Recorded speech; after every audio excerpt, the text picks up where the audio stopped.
പ്രിയപ്പെട്ടവരെ, എല്ലാവർക്കും എൻ്റെ നമസ്കാരം.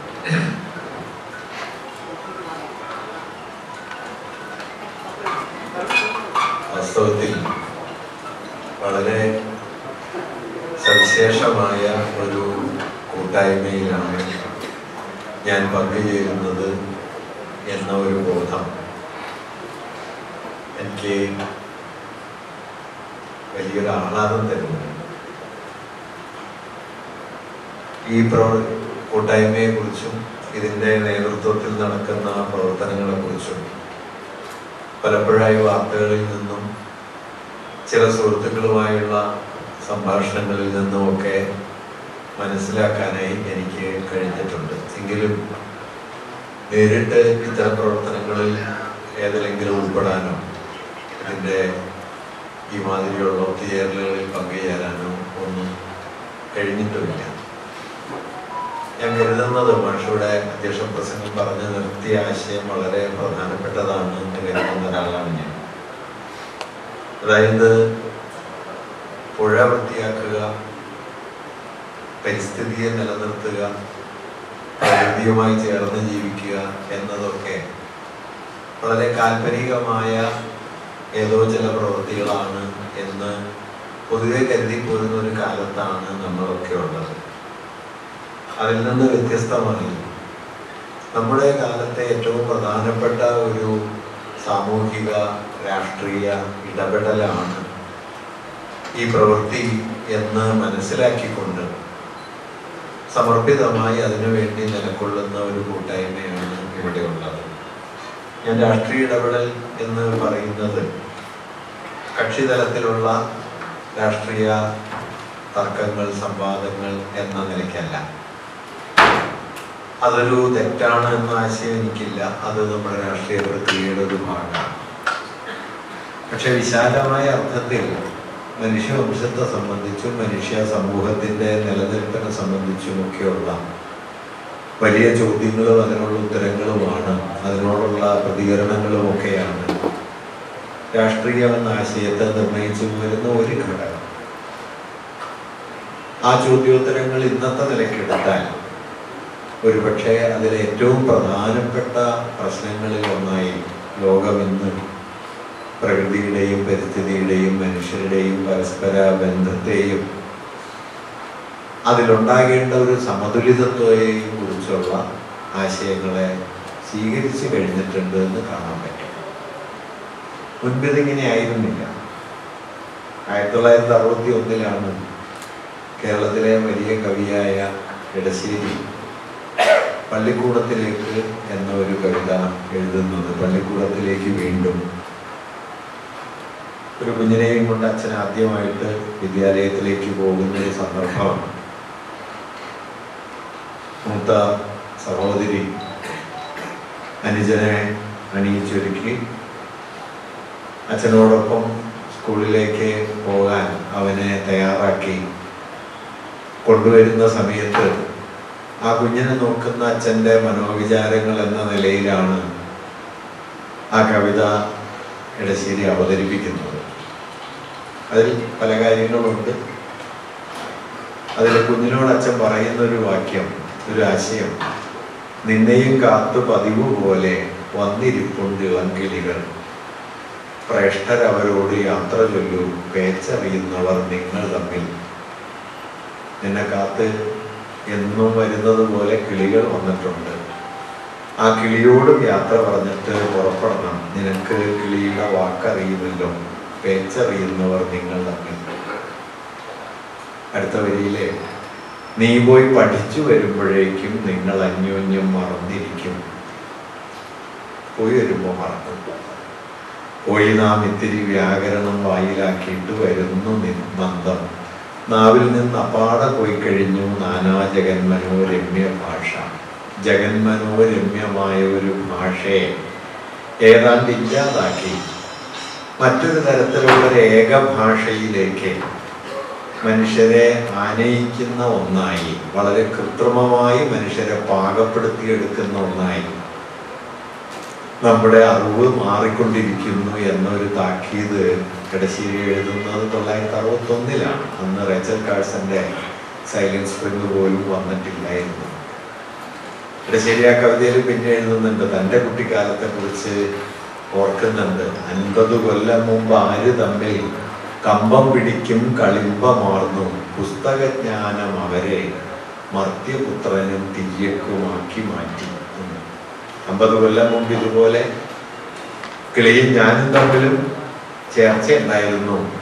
പുസ്തകജ്ഞാനം അതിലൊന്നിനെ ജന്തുവാക്കി, അതിലൊന്നിനെ മനുഷ്യനുമാക്കി.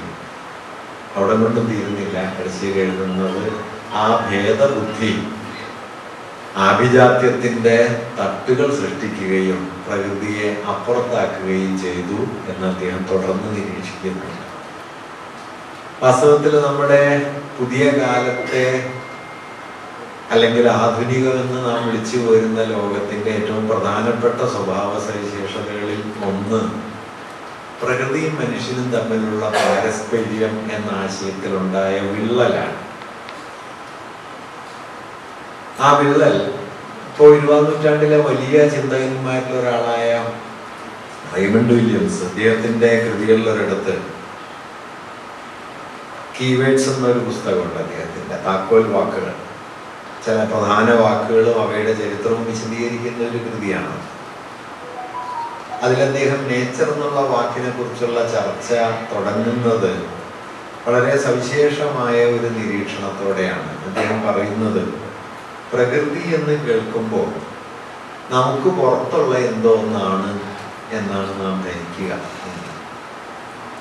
ഇതൊരു പക്ഷെ ഇപ്പോഴും പോയിട്ടില്ല. പ്രകൃതി എന്ന് പറഞ്ഞാൽ നാം ഇപ്പോഴും നമുക്കപ്പുറത്തുള്ള എന്തോ ഒന്നാണ്. ഒരു കടപ്പുറത്ത് പോയാൽ കാണാവുന്ന, ഒരു കാട്ടിൽ പോയാൽ കാണാവുന്ന, ഒരു പുൽമൈതാനമായിട്ടുള്ള, ഒരു വനപ്രദേശമായിട്ടുള്ള, അങ്ങനെ നാം നോക്കിക്കാണുന്ന നമുക്ക് പുറത്തുള്ള എന്തോ ഒന്നാണ് പ്രകൃതി എന്ന ഒരു അടിസ്ഥാന ബോധ്യത്തിലാണ് മനുഷ്യർ നിലനിൽക്കുന്നത് എന്ന് പറഞ്ഞുകൊണ്ടാണ് അദ്ദേഹം ആ ചർച്ച ആരംഭിക്കുന്നത്. വാസ്തവത്തിൽ 19ഉം 20ഉം നൂറ്റാണ്ടുകളിൽ അല്ലെങ്കിൽ 18ഉം 19ഉം 20ഉം നൂറ്റാണ്ടുകളിലായി വികസിച്ചു വന്ന മനുഷ്യബോധത്തിലെ ഏറ്റവും മൗലികമായ ഒരു തകരാറ് ഈ പിളർപ്പാണ്. കാരണം മനുഷ്യൻ എന്നത് പ്രകൃതിക്ക് പുറത്ത്, പ്രകൃതിയെ കീഴടക്കിക്കൊണ്ട്, പ്രകൃതിയെ തൻ്റെ വരുതിയിലാക്കിക്കൊണ്ട് നിർബാധം മുന്നേറുന്ന ഒരു ജീവിയാണ് എന്നൊരു ധാരണ വ്യവസായ വികസനത്തിൻ്റെയും ശാസ്ത്ര പുരോഗതിയുടെയും ഒക്കെ ഒരു പ്രത്യേക ഘട്ടത്തിൽ മനുഷ്യവംശത്തിനുണ്ടായിരുന്നു. 19ാം നൂറ്റാണ്ടിലെ ലോകത്തിന്റെ ക്രമമെടുത്താൽ 2 വീക്ഷണങ്ങൾ നമുക്ക് കാണാൻ പറ്റും. അതിലൊന്ന്, പ്രകൃതി എന്നത് മനുഷ്യർക്ക് കടന്നു കയറി പ്രവർത്തിക്കാനും തങ്ങൾക്ക് അനുകൂലമായി നിരന്തരം ഉപയോഗപ്പെടുത്തിക്കൊണ്ടിരിക്കാനും തങ്ങൾക്ക് വിഭവങ്ങൾ സ്വരൂപിക്കാനും അതുവഴി നിരന്തരം പുരോഗതിയിലേക്ക് നയിക്കാനും ഉപയുക്തമായ ഒരു വിഭവ സ്രോതസ്സാണ് എന്ന കാഴ്ചപ്പാടാണ് ഒരു ഭാഗത്തുണ്ടായത്. പൊതുവെ പറഞ്ഞാൽ വ്യാവസായികതയുടെയും മറ്റും വീക്ഷണഗതികൾ ആദ്യകാലത്ത് ഇങ്ങനെയായിരുന്നു. ഇതിൻ്റെ ഒരു മറുപുറം പോലെ 19ാം നൂറ്റാണ്ടിൻ്റെ തുടക്കത്തിൽ തന്നെ കാൽപ്പനിക കവിതയിലും കാൽപ്പനിക ചിന്തയുടെ ആശയമണ്ഡലങ്ങളിലും നമ്മുടെ എമേഴ്സനെ പോലെ, ഹെൻറി തോറോയെ പോലെ, റസ്കിനെ പോലെ ഒക്കെയുള്ള ഒരു കൂട്ടം ചിന്തകന്മാർ, ഗാന്ധിയൊക്കെ സ്വാധീനിച്ചൊരു ചിന്താ പാരമ്പര്യം അതാണ്. അവരാകട്ടെ അവരും കാൽപ്പനിക കവികളും പ്രകൃതി ആരാധനീയമായ ഒന്നായി കാണുകയും പ്രകൃതി ഒരു പൂജനീയ സാമഗ്രിയാണ്, സാന്നിധ്യമാണ് എന്ന് കരുതുകയും, ഹെൻറി തോറോയെ പോലൊരു ചിന്തകൻ നാഗരിക ജീവിതത്തിന്റെ എല്ലാ മുദ്രകളെയും ഉപേക്ഷിച്ച് ഒരു ഉൾനാടൻ വനത്തിലേക്ക് നീങ്ങി അവിടെ ഒരു നദീതീരത്ത് ചെറിയ ഒരു കുടില് പണിത് താമസിക്കുകയൊക്കെ ചെയ്തു. വാൾഡൻ എന്ന പ്രസിദ്ധമായ കൃതി അനുഭവത്തിന്റെ വിവരണം കൂടിയാണ്. ഇങ്ങനെ 2 വീക്ഷണങ്ങൾ രൂപപ്പെടുന്നുണ്ട്. ഒന്ന്, പ്രകൃതി മനുഷ്യന് ഉപയുക്തമാകുന്ന, മനുഷ്യന് എത്ര വേണമെങ്കിലും ഉപയോഗിക്കാവുന്ന ഒരു വിഭവ സ്രോതസ്സാണ് എന്ന കാഴ്ചപ്പാട്. മറ്റൊന്ന് പ്രകൃതി അചുംബിതമായി നിലനിൽക്കേണ്ടുന്ന ഒരു ആരാധ്യ വസ്തുവാണ് എന്ന കാഴ്ചപ്പാട്. ഈ രണ്ട് വീക്ഷണഗതികൾ 19-ാം നൂറ്റാണ്ടിൽ പ്രബലമായി നിന്നിരുന്നു. സ്വാഭാവികമായിട്ടും വ്യാവസായിക വികസനത്തിന്റെയും കമ്പോളത്തിന്റെയും മുതലാളിത്ത വളർച്ചയുടെയും ഒക്കെ സന്ദർഭത്തിൽ ആദ്യ വീക്ഷണം ലോകവ്യാപകമായ മേൽക്കൈ നേടുകയും പതിയെ പതിയെ അത് പ്രകൃതിയും മനുഷ്യനും തമ്മിലുള്ള പരസ്പര ബന്ധത്തിന്റെ ഒരടിസ്ഥാന യുക്തിയായി തീരുകയും ചെയ്തു. ഈ അടിസ്ഥാന യുക്തിയായി തീർന്നതിന്റെ ഒരു കൗതുക ഉദാഹരണം നോക്കിയാൽ, ചൂഷണം എന്ന വാക്ക് മലയാളത്തിൽ നമുക്ക് നിഷേധധ്വനിയില്ലാതെ ഉപയോഗിക്കാവുന്ന സന്ദർഭങ്ങൾ കുറവാണ്. തൊഴിലാളികളെ മുതലാളിമാർ ചൂഷണം ചെയ്യുന്നു എന്നുള്ളതോ, സ്ത്രീകളെ പുരുഷന്മാർ ചൂഷണം ചെയ്യുന്നു എന്നുള്ളതോ, കുട്ടികളെ മുതിർന്നവർ ചൂഷണം ചെയ്യുന്നു എന്നുള്ളതോ ആയ ഏത് സന്ദർഭത്തിലും ചൂഷണം എന്ന വാക്ക് നെഗറ്റീവാണ്, നിഷേധ സൂചനയുള്ളതാണ്. പക്ഷെ പ്രകൃതി വിഭവങ്ങൾ ചൂഷണം ചെയ്യുക എന്ന് പറഞ്ഞാൽ അതൊരു നിഷേധ സൂചനയുള്ളതല്ല, അതൊരു സ്വാഭാവിക കാര്യമാണ് എന്ന് നമുക്ക്. കാരണം പ്രകൃതി വിഭവങ്ങൾ നമുക്ക് ഉപയുക്തമാക്കാനുള്ളതാണ്, അത് ഉപയോഗപ്പെടുത്തുന്നതിൽ തെറ്റൊന്നുമില്ല എന്ന് സാർവത്രികമായി നമ്മൾ കരുതിപ്പോരുന്നുണ്ട്.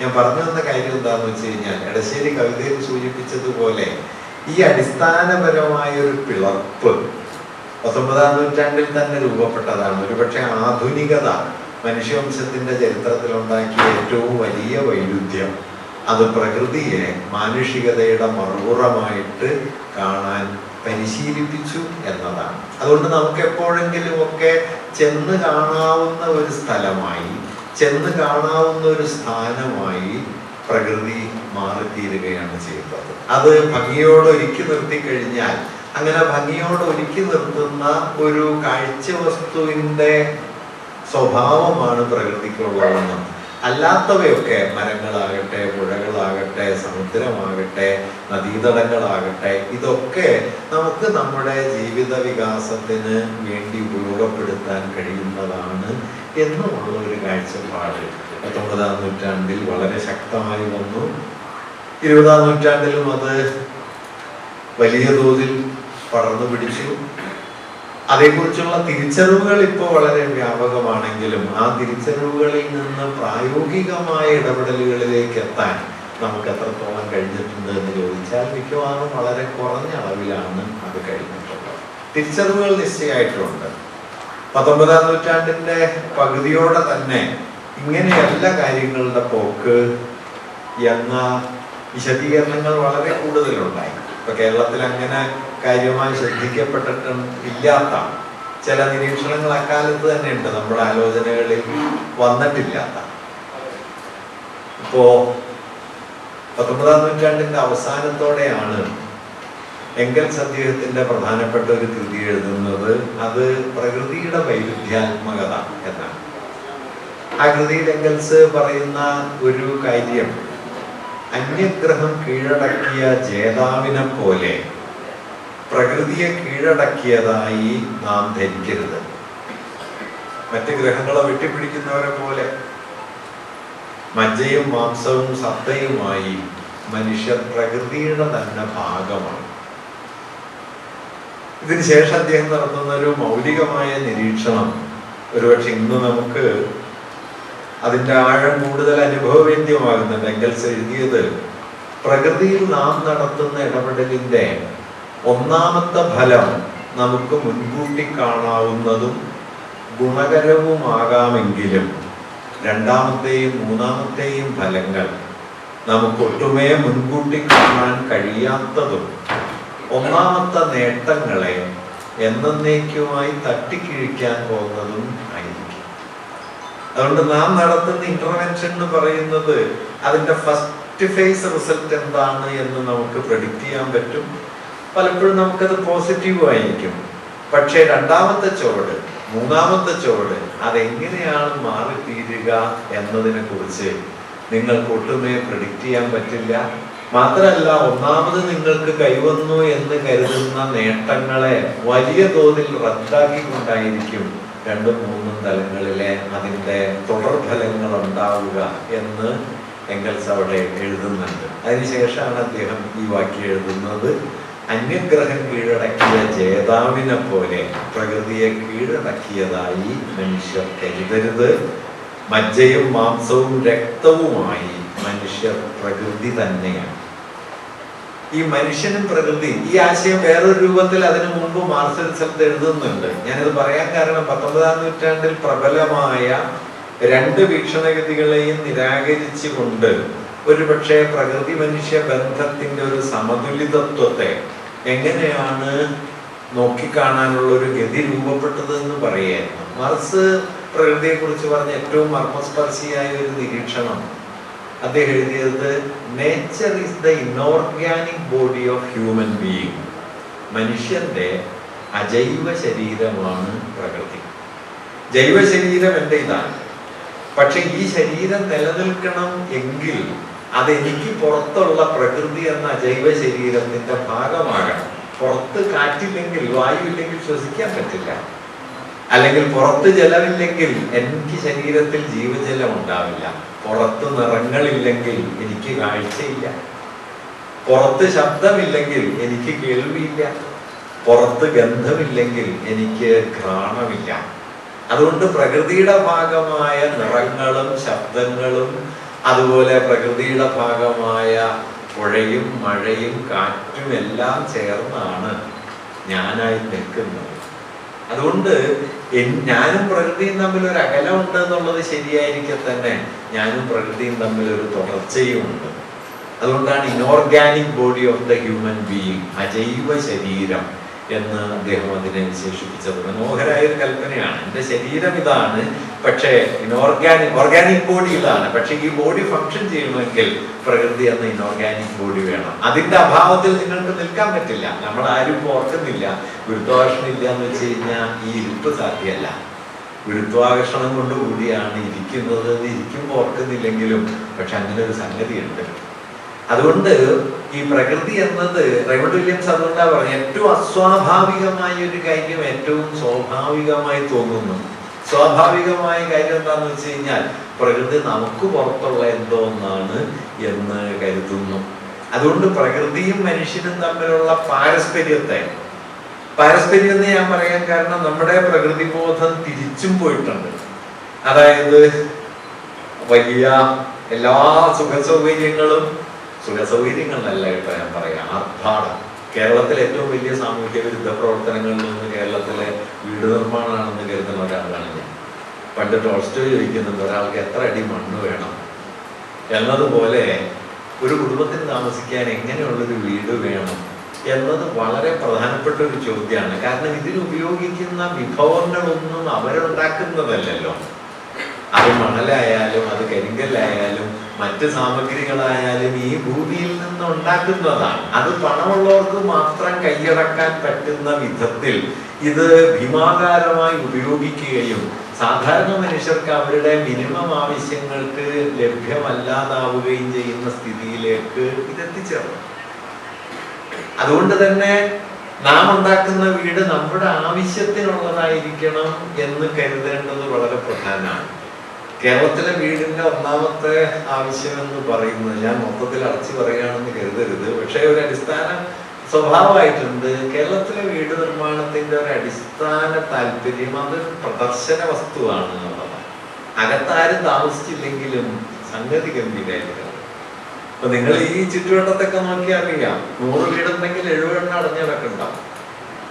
ഞാൻ എറണാകുളത്ത് നിന്ന് വരുന്ന ആളാണ്. അപ്പൊ ശ്രീ പാലത്തിന്റെ അപ്പുറത്തേക്ക് തിരിഞ്ഞു പോകുന്ന സ്ഥലത്ത് പടുകൂറ്റൻ ഫ്ലാറ്റുകളുണ്ട്. ഏതാണ്ട് 2 കോടി 3 കോടി 1.5 കോടിയൊക്കെ വിലയുള്ള ഫ്ലാറ്റുകളാണ്. 100 200 ഫ്ലാറ്റുകളുണ്ട് അവിടെ. 200-നടുത്ത് ഫ്ലാറ്റുകളുണ്ട്. വൈകുന്നേരം നിങ്ങൾ അതിലെ ബസ്സിന് പോകുന്ന സമയത്ത് ആ ഫ്ലാറ്റ് സമുച്ചയത്തിലേക്ക് നോക്കിക്കഴിഞ്ഞാൽ ഒരു 1/3 ഫ്ലാറ്റുകളിൽ പോലും വെളിച്ചുണ്ടാവില്ല. എല്ലാം അടച്ചിട്ടേക്കാം. പക്ഷേ ഫ്ലാറ്റുണ്ട്. അമേരിക്കയിലെ ബാങ്കുകൾ തകർന്ന സമയത്ത് 2008 സാമ്പത്തിക പ്രതിസന്ധിയുടെ സമയത്ത് അവിടെ പറഞ്ഞൊരു കാര്യം എന്ന് വെച്ചാൽ വീടില്ലാതെ തെരുവോരത്ത് കിടന്നുറങ്ങുന്ന ലക്ഷക്കണക്കിന് ആളുകൾ, താമസിക്കാൻ ആളില്ലാതെ അടഞ്ഞു കിടക്കുന്ന ലക്ഷക്കണക്കിന് ഫ്ലാറ്റുകൾ ഇതായിരുന്നു. കാരണം ഈ ബാങ്കിങ് ഇൻഡസ്ട്രി ഭീമാകാരമായ തോതിൽ ലോൺ കൊടുത്ത് ഈ നിർമ്മാണ പ്രവർത്തനങ്ങൾ മുഴുവൻ നടത്തി